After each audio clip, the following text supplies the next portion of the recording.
Hello, everybody. This is Mike Nelson of the Mike Nelson Show. If you haven't subscribed to the channel, make sure to subscribe right now. Today, I got a pretty cool guest. I got a returner. I got somebody who was on the show last year. Let's call it a part two of our interview. I'm here with David Ellefson. How you doing today, David? Hey, Mike, what's happening, buddy? How are I'm you? doing pretty good. It's of course fall season here in California. It doesn't really feel like fall, but Yeah. it is fall season, right? Well, it's fall here in Arizona, and it's like 100 some degrees out, so it doesn't feels like shorts and t-shirts and shorts, So, Yeah. but good to see you again, and thanks for checking in. Yeah, good to see you, David. So, from the last time I talked to you, there's some pretty big news that came out last week with Dieth getting some Grammy nominations. You talk to me about that? Sure, yeah, so the Grammy thing goes through several things, several stages. The first is just getting accepted into the running, which is what we did, right? We got accepted into the best metal performance category with our song To Hell and Back, and then a new category that I've never been in before, which is the best rock performance. And it's pretty cool because it's the ballad that I sing, which is Walk With Me Forever. So to me, that is awesome. I mean, I've got, I think, 12 nominations or 11 nominations or something in the best metal. And of course, Megadeth won in 2017 with Dystopia. So look, it's clearly a big mountain and a long way to the top. And the list of submissions is there's like hundreds of them. So it's look, to win obviously is awesome. To be nominated is fantastic, but just to even be invited into the room is really out of this world, man, because it starts there. Is to just at least get in the room. And so I'm a voting member of the Recording Academy. I've stayed on, and so I get to vote for my friends and other artists that I like. So it's fun. It's a cool thing to be part of. Talk to me about that room. You've been in the Grammys quite a bit of times. Is it really a surreal experience? How's it like being there? In the Grammys. It's really cool. As they say, the biggest music's biggest night, and it really is. That is all eyes are watching the Grammys, just like they watch the Super Bowl, they watch the World Cup. It's one of these global things, and as I've gotten to know so it's the Recording Academy, right? That's really what it is. And out of that, they issue an award called the Grammy, right? So it's the Recording Academy. So they've got the Grammy Museum downtown. They've got the Grammy Award television show. They used to have the Grammy Music Education Coalition, which I did a lot of stuff with when I had my foundation a few years back. We did a lot of work with them, which was great. So I've done a lot of stuff with them, over the years. And anytime they invite me to be part of something, of course, I say yes. And so the thing that the public sees, of course, is the Grammy Award. It's again, the Grammy is to music what the Oscar is to film, right? Or the Emmys to television, right?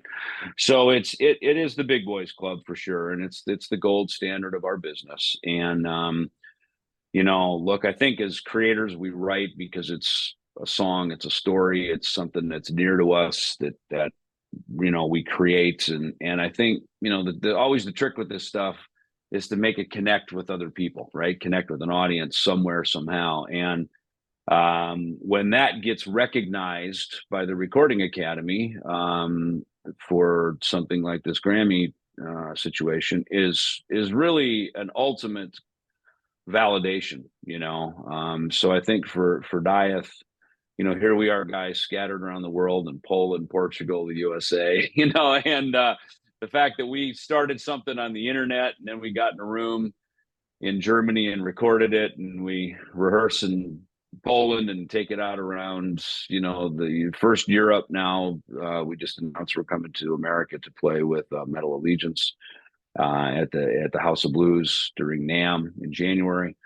To have these things just sort of continue to develop and expand and be global is awesome, man. I mean, that's I'm lucky that that's what the good Lord gave me to do in this life. That's a cool thing. It's a great gift, and So I appreciate you coming back around at the end of the summer to kind of do a recap Yeah. because you're kind of one of the early believers of this thing with diet, Yep. some months back, and so to come back around and kind of do a year-end recap, I appreciate it.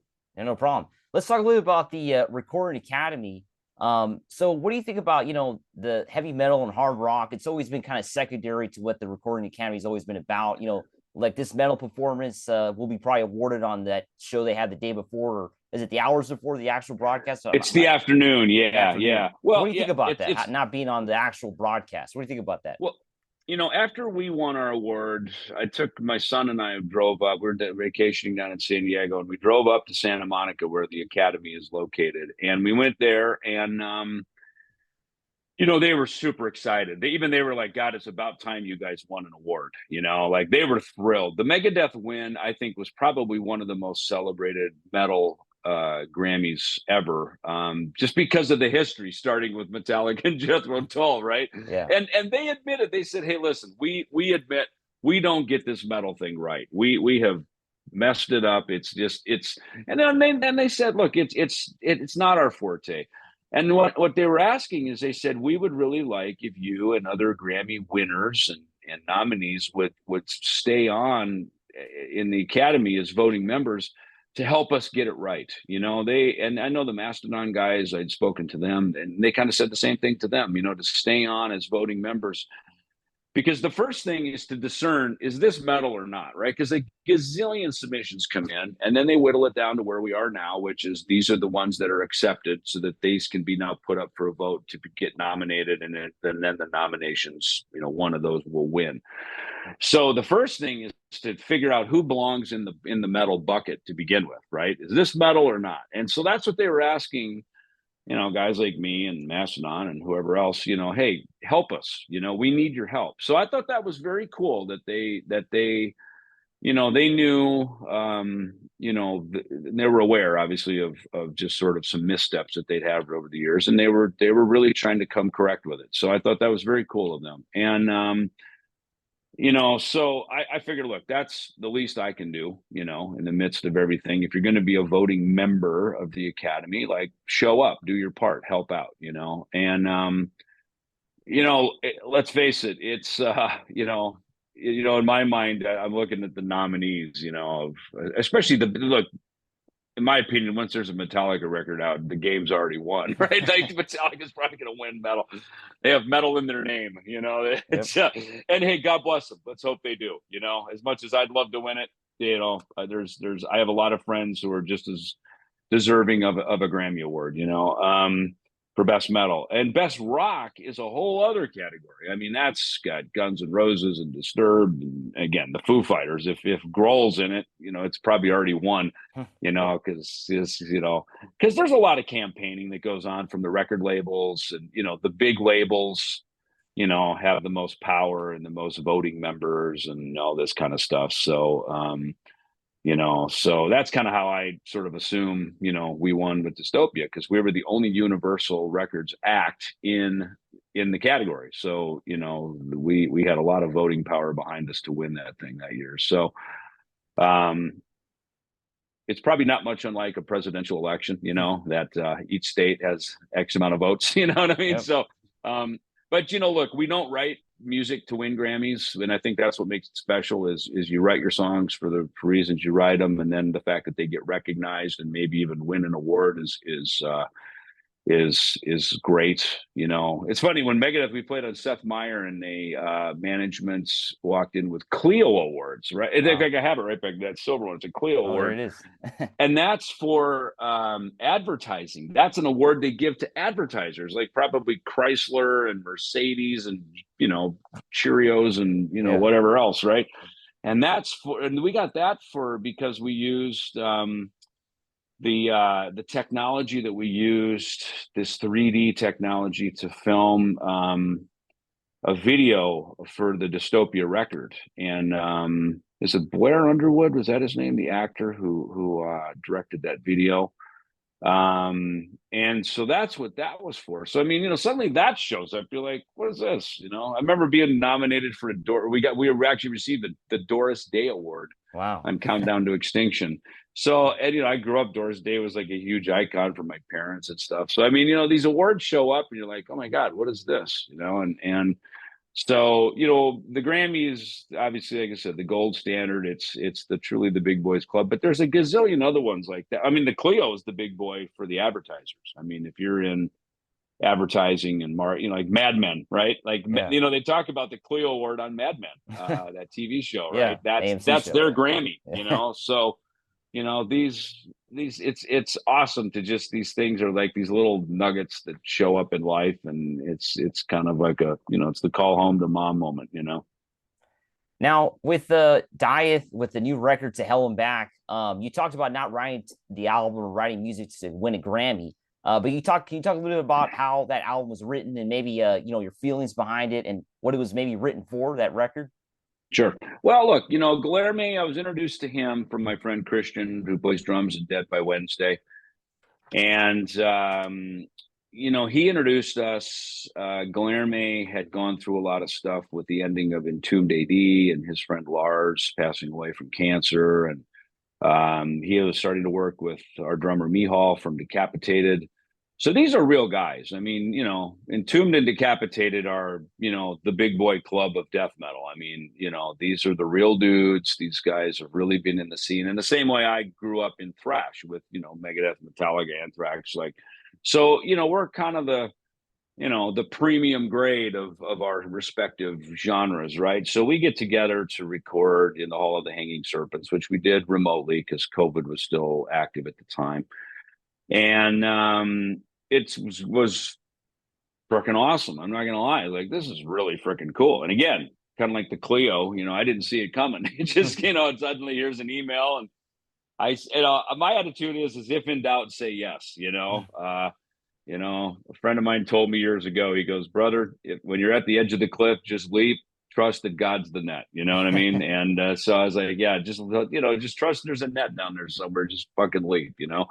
Which I usually do. And this is one. And so we put it out in the summer of 2022, and it blew up huge just off my socials. We just did it randomly, unexpected one day, and people loved it. They're like, this is freaking cool, man. And I think probably one of the recurring comments is, it's great to see Ellefson playing such heavy music, because I'd done the Lucid and I put out some other things, which are, in my opinion, super great tracks. But this was heavy, really, really heavy. And in metal, I don't think you can be too heavy. It's just what it is, right? Yep. So that's why we call it heavy metal. Yep. So this one got some traction. Napalm came to our door, offered us a deal, and that got us really committed to finishing the record. We got in the studio with Christian Cole over in Germany to cut the record and get everything done. And we did a lot of the record on our own, but there was a handful of tunes, including my vocals, my singing was all done over at Christian's. And Christian's a great producer. He's done Power Wolf records and a lot of stuff. So, in fact, I think he even did a record for Kiko with Angra years back as well. So he's a real guy, great, very musical producer, great engineer. So that got us all in a room working on a record together. And as I was sitting in Germany, I was like, I've never made a record outside of America. All the records I've made have been here. So it was fun for me to be sitting over there in Europe, with these guys, making a record. And so we based the band in Gdansk, Poland. We rehearsed there. Mihal and our Hubert, who is our second guitar player that we use on the road. He was in Decapitated with Mihal. So it's funny. I'm sitting in the van, we're driving to shows, and these guys are up there talking in Polish. I'm like, I have no idea what they're talking about. I'm like sitting in the back, just going, this is the weirdest thing. I'm the only guy. I don't speak Polish, obviously. I barely speak a couple of other little languages, a little bit, enough to order a coffee and say hello and thank you, And I'm sitting there, I'm just going, this is I'm just all alone over here in Poland, like with these, and of course they speak English, but as they chat with each other, it's always in Polish, and they're laughing and telling jokes, and I'm just like totally on the outside looking in. But it's now I know how people feel when they come to America and they don't Yeah. speak English, or they're truly a foreigner. I now have had that experience. So um, it's all in all, it's been super wonderful. It's been a great cultural experience for me.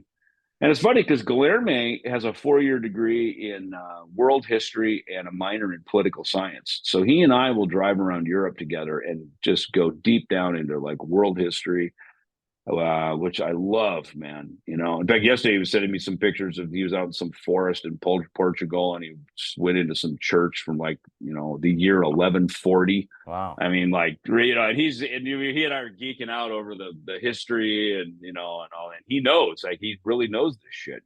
So as an American, I think I had one semester of world history, and then it was 2 years of U.S. history, because back in the when I was in '70s and '80s, is USA for USA, Yep. and now as I've traveled the world as a touring musician, you really get to see how the other side lives. So which I love. I think it's cool because the music I play, for some reason, it connects culturally with across borders, which I love. Now, this is your first time in the death metal scene. Has it been a little different being death metal, or is at the end of the day, is it all just metal? Can you talk to me a little about being a death metal or thrash metal? Is it all the same or not? Dude, it's all the same, man. I think only record stores and journalists need to subdivide it into these categories. Or To radio me, it's all shows? music. Yeah. Yeah, radio shows maybe. Yeah, exactly. To me, dude, it's all music. Whether I'm playing on my piano and acoustic guitar. It's funny, when Lemmy died, we were doing a Metal Legion show at the Whiskey, and they asked us if we would become sort of the Motorhead house band, which we did. Had a bunch of guests come up, and so I was learning a bunch of different Motorhead songs, and I realized Lemmy plays the bass like it's an acoustic guitar, right? Even Ace of Spades, right? The Yeah. way he strums it's like he's playing an acoustic guitar, and so I had a whole other view of Motorhead after that.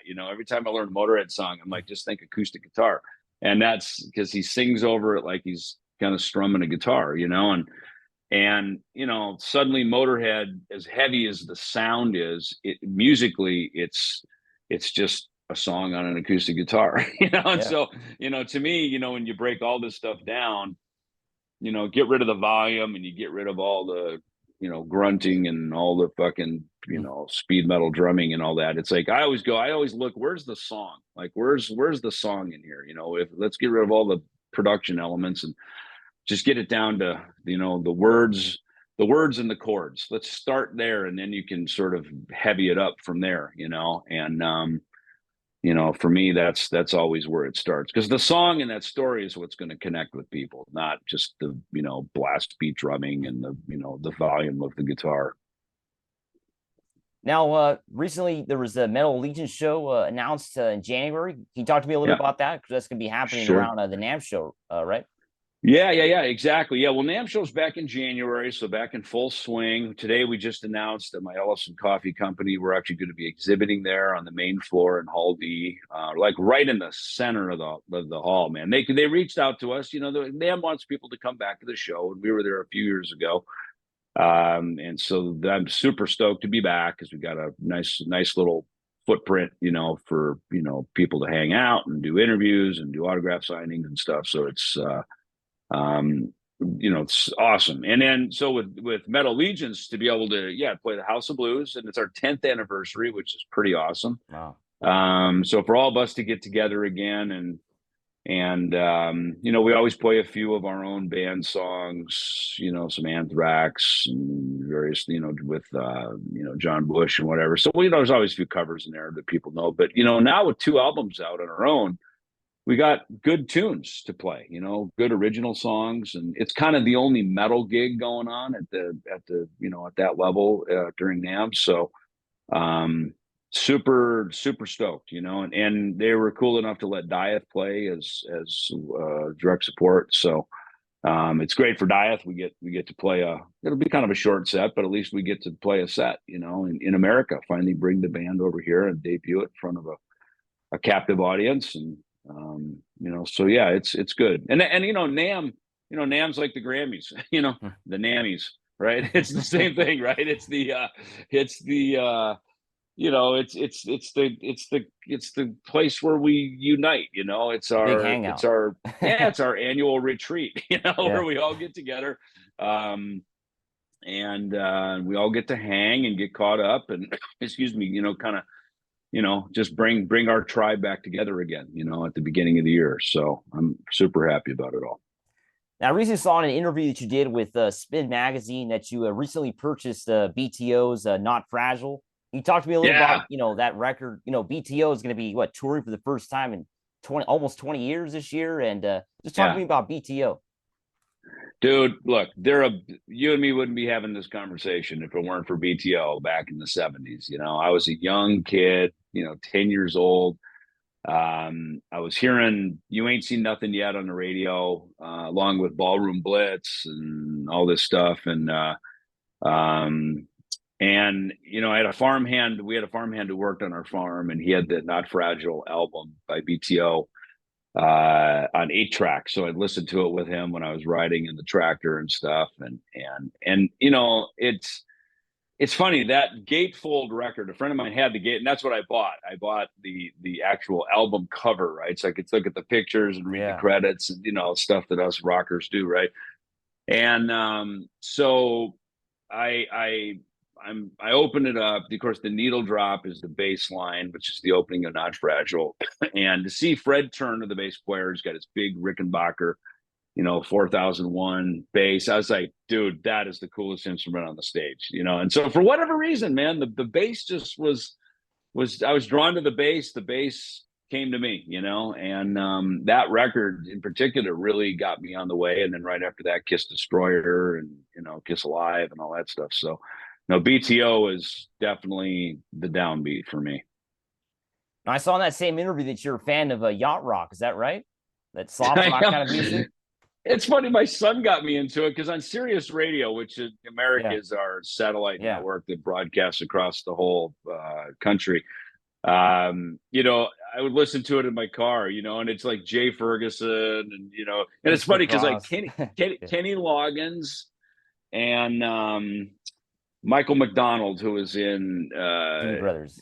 in the Doobie Brothers, those two guys were really, I mean, they wrote a lot of those tunes. They would always sing either backing or lead on a lot of those tracks. I mean, those guys really were kind of the leaders, of that genre. But yeah, it's funny because it's just a trip. That's the stuff that I would listen to those radio stations, and you'd hear some Doobie Brothers, Chicago, then BTO would come on, and then you'd hear 10cc and England Dan and John Ford Coley, and then Kiss Shouted Out Loud would come on.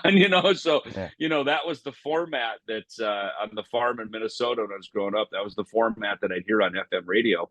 And that's how I got to know Foreigner and BTO and Kiss and Sweet and the rock, the more heavy rock stuff that I really liked. I was a little surprised with your inclusion of a Ghost album in your top 5. You're a fan of Ghost? Dude, Tobias is my favorite bass player. I mean, I just love the guy and his vision. We become good friends. When he came through town, I was like 5th row. I mean, literally as a fan. The tour manager's a buddy of mine. He worked for Megadeth, so he hooked me up with because he knows I'm a fan. I'm a fan of the Ghost show, and then I just love Tobias as a buddy, and he let me nerd out with him and deep dive some questions for him. I told him, I said, I actually copped a couple of your licks on Heavy as the Crown and the Dieth record when I did I come off the verse. I said, dude, I totally took that from the song Faith, right? Off of Prequel. No, I mean, yeah, was that a prequel? Yeah. And there was another one, there's another lick that I totally nicked from him. It was and so, it's funny that, he grew up, certainly a Megadeth and Metallica fan of our movement. And then now I'm inspired by him, and and especially now that I'm singing, I pay a lot more attention to singers, and he's got a clean voice in a genre of that kind of Northern European, heavy music, and with this really dark occult imagery. He's got this really clean, listenable voice, and that's what drew me to them. I love it, and the fact that I loved it, I don't know if he wants me to say this or not, but whoever the bass player is on the Ghost records, like, he he's I love it, man. The licks are fucking great. The bass playing is so good and it's great. And from like, Spirit right into then, gung gung da da da da da da, the from the pinnacle to the pit. I just it's funny. Jeff Young made a comment. He said, he goes, Ghost is kind of like Blue Oyster Cult. And I went, and then it's funny, we went and saw Blue Oyster Cult like a week later. Yeah. And I'd never seen him before. And I'm going, fuck, this is totally, if you had to make a comparison, someone goes, it's like an older guy would say, what does Ghost sound like? He'd say Blue Oyster Cult. They would immediately want to go check it out because it does. It has this kind of same twin guitar thing. I love the keyboard inclusion, so, and I love the idea that he does a record, then he does an EP of covers, because I love the covers, and no, I just admire the guy so much, man. I think he's just found something so cool, and it's hard to find something. When you find it, you key into it and you go. And I'm a big fan. I'm a friend, but I'm also a big fan, so it's cool. Now, you recently said that you put your own money into all the music projects that you do. What do you think about, musicians, how they have to invest a lot of their own money and time, and sometimes doesn't really pay off? Or as a musician, is that kind of how it is? You kind of have to, kind of invest in like you're an entrepreneur. Like how does that work as a musician, especially in 2023? I know some musicians who don't take a gig unless there's pay in it, and God bless them. That's how they roll. I've always been a guy who has started every band I've been in. That's why, look, I've played with Al from Ministry, which is certainly a bucket list thing. I've recorded and toured with Max Cavalera. So I've done some sideman work, and it's fun.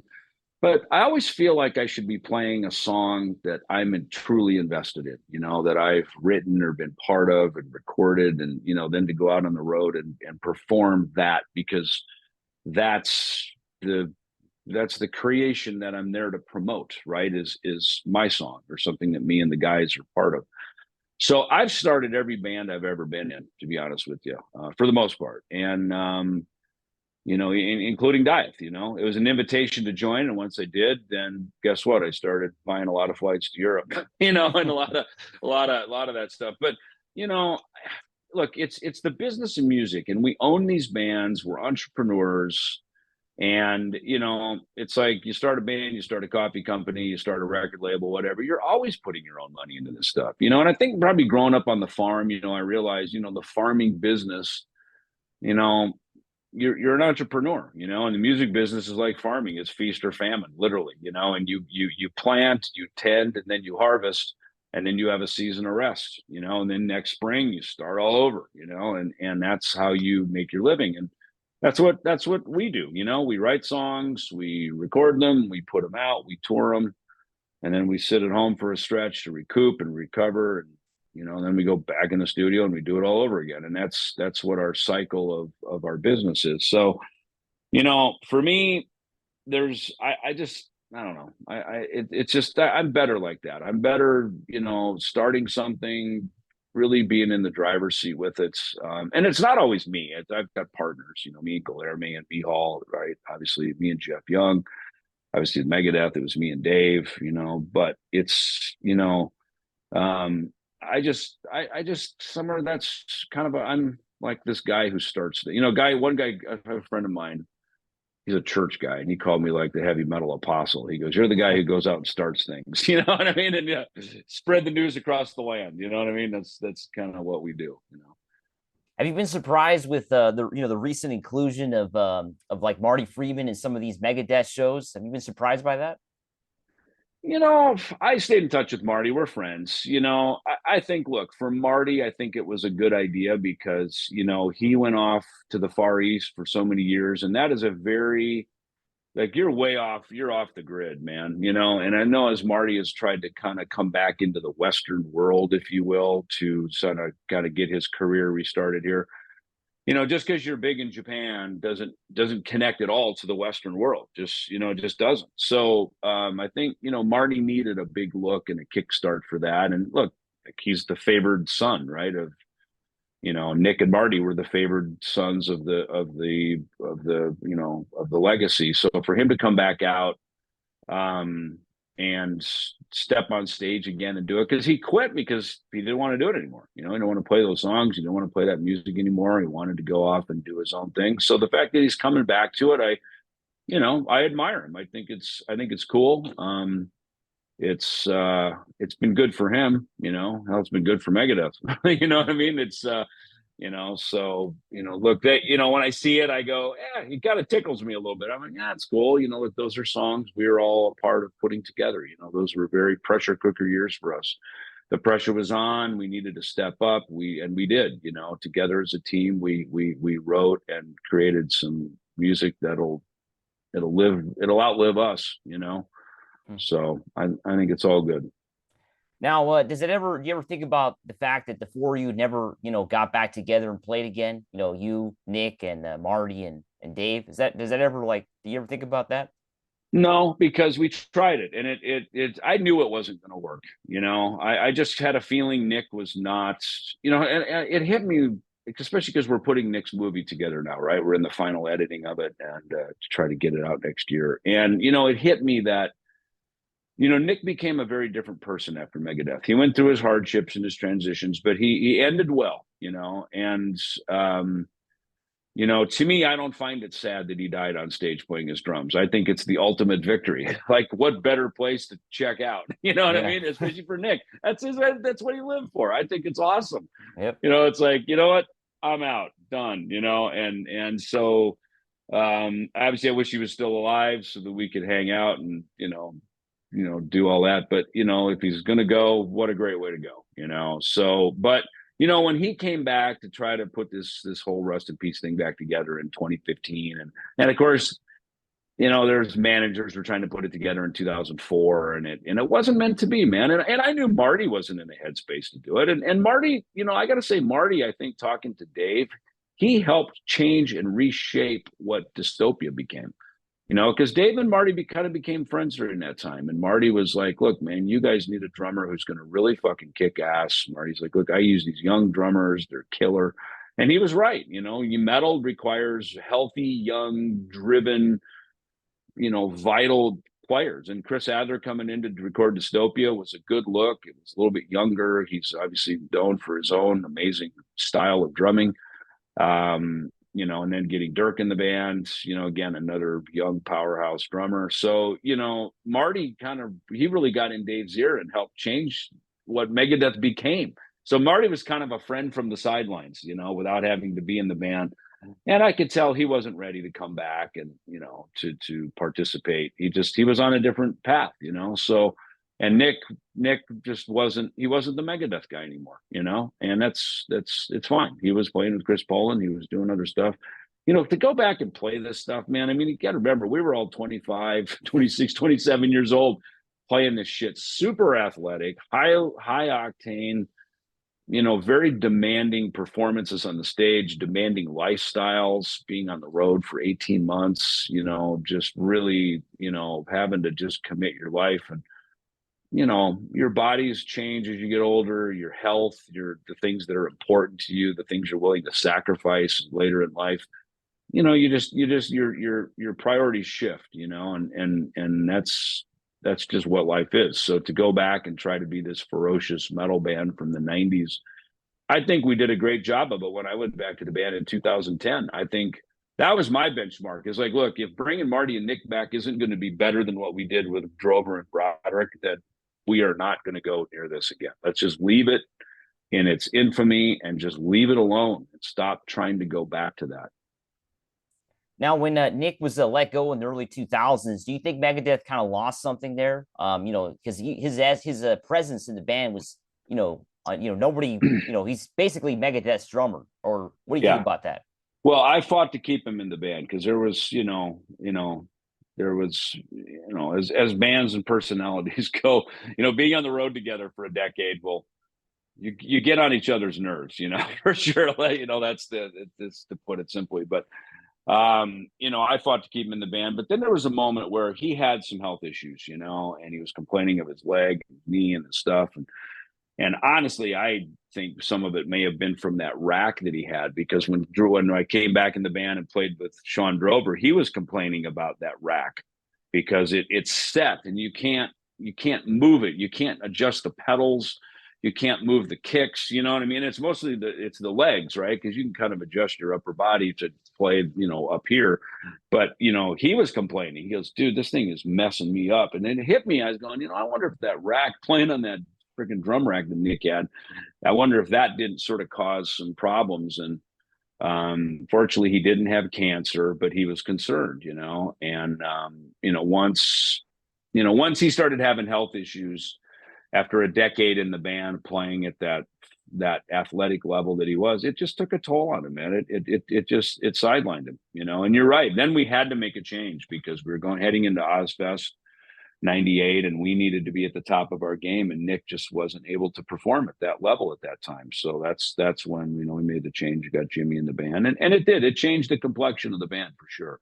We became a different band, and then as we rolled into Risk and World Needs a Hero, we definitely became a different musical group for sure. However, I will say I think Rude Awakening's pretty fucking badass, and I think Petrelli, for not being really a metal guitar player, certainly a thrash guy, I thought he stepped in and did an incredibly great job of filling the gap, So any updates on the new Nick Menza documentary? Talk to me about that. Yeah, we're actually editing it now. I've done all the narrations. We've done a few tweaks, and we're doing the editing and the sounds. We're doing, just kind of all the post production stuff, that we're doing now. We're getting it all done. Our goal is to have it done by the end of the year. In fact, maybe at the NAMM booth, at my Ellefson Coffee NAMM booth, we might even be showing a little trailer of it, a little preview of it. And then, it'll go out to film festivals, looking for the distribution and all the stuff. There's kind of a process that these things go through.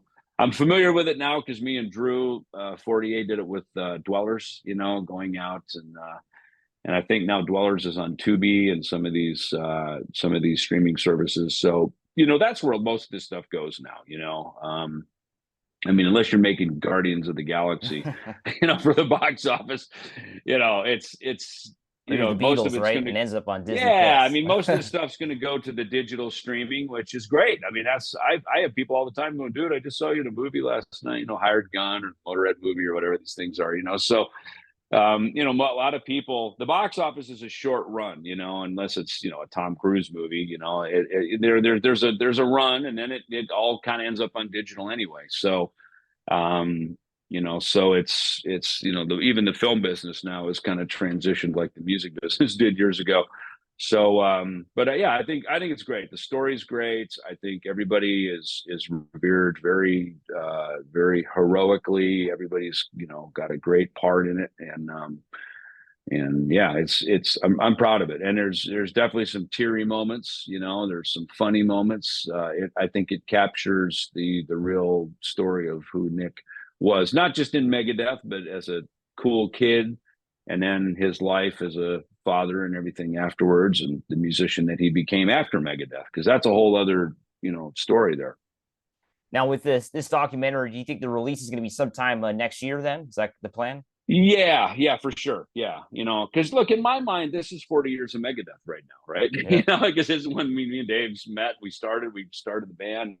So to me, this is the origin. And so what better time to have, Nick's story come out, and for fans to be able to see it and part of the whole legacy.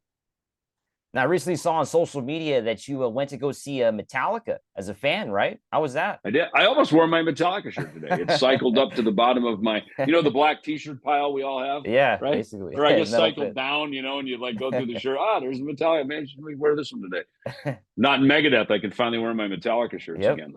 So, hey, man, I'm a Metallica fan. And I mean, talk about gold standards. They're the one for metal. They have gone on to do the impossible.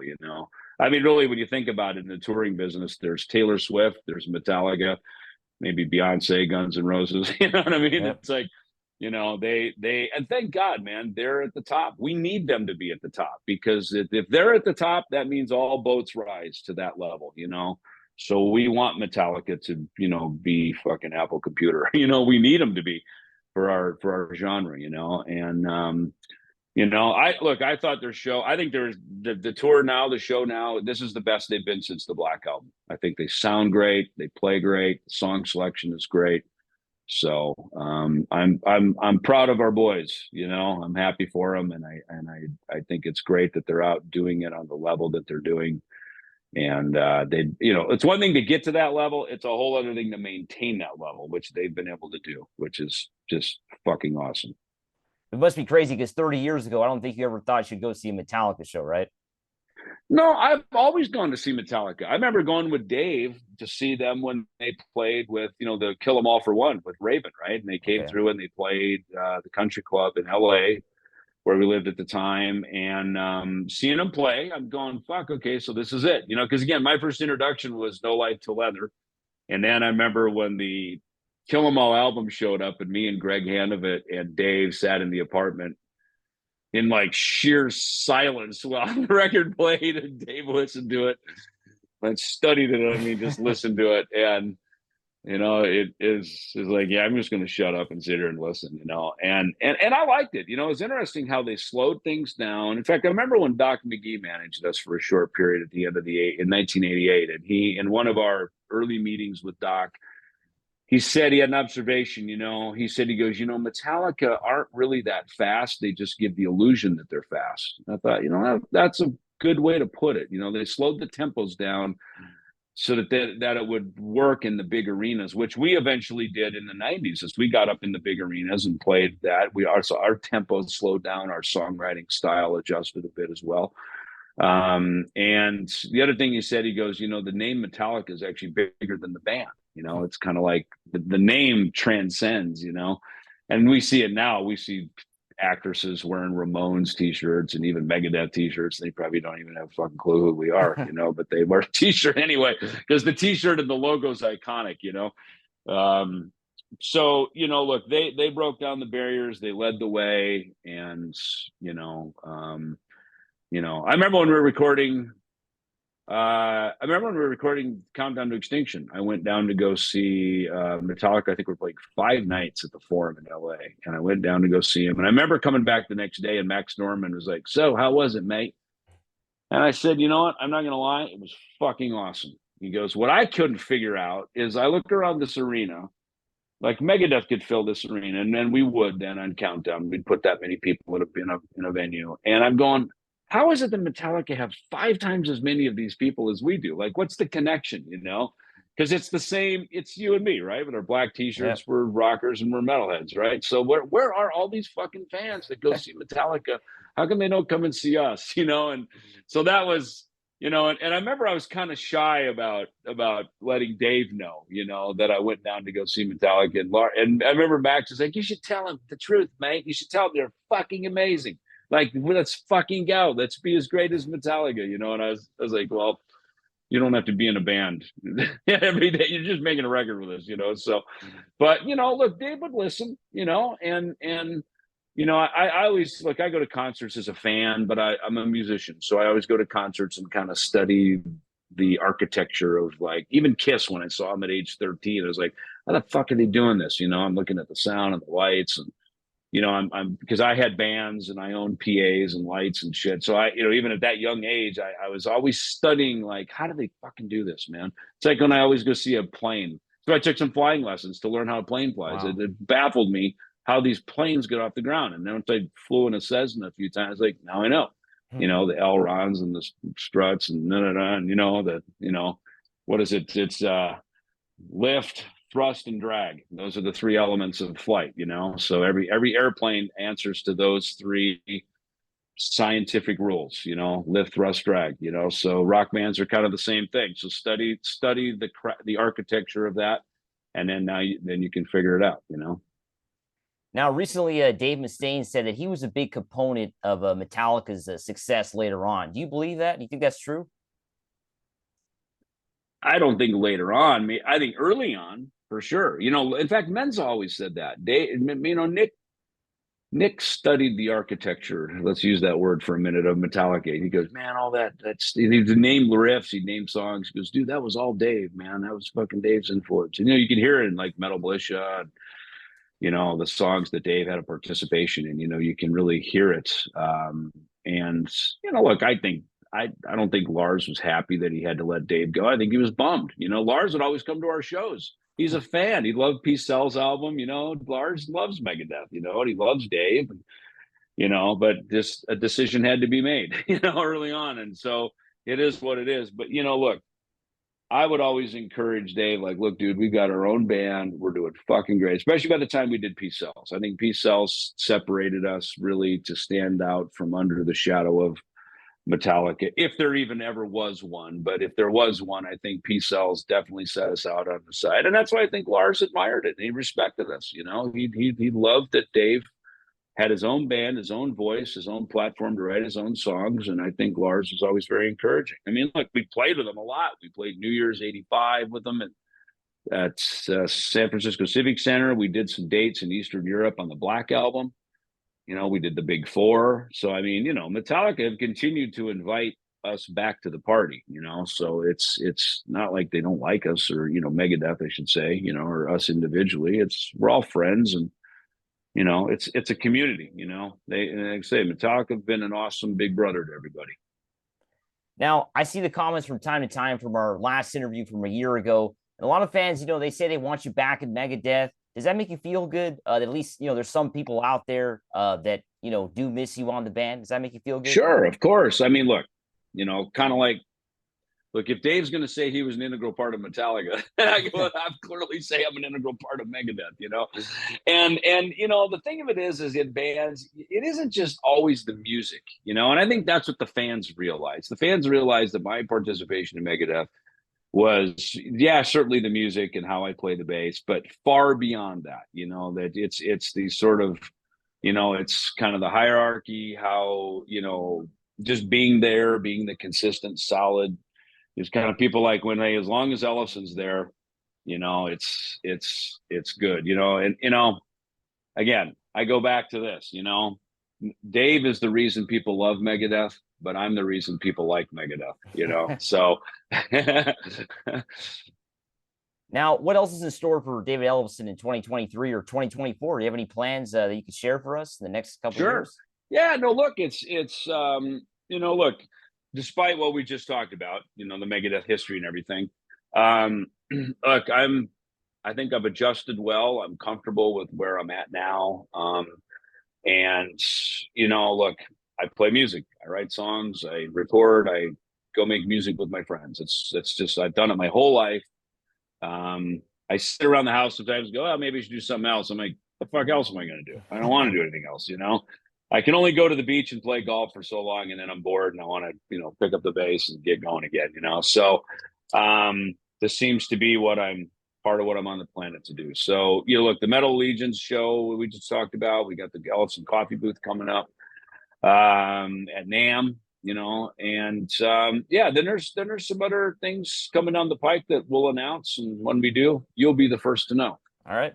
Is Dieth going to go on a U.S. tour, North American tour next year? Is that in the cards, maybe? We're working on that. And I don't have anything more to report other than that. But look, that's why this NAMM show for Dieth is so important, because it gives us a U.S. show finally, to get here in a way. Again, these things are not as easy as everybody thinks. I mean, with immigration issues and visas, and there's just always a ton of stuff. And I've known this as an American, man. My American passport gets me around the world so much easier than other people. When they travel, they've got to jump through all these hoops, and I don't. I'm very blessed, that I've been able to travel the world and do what I do without having a lot of those obstacles.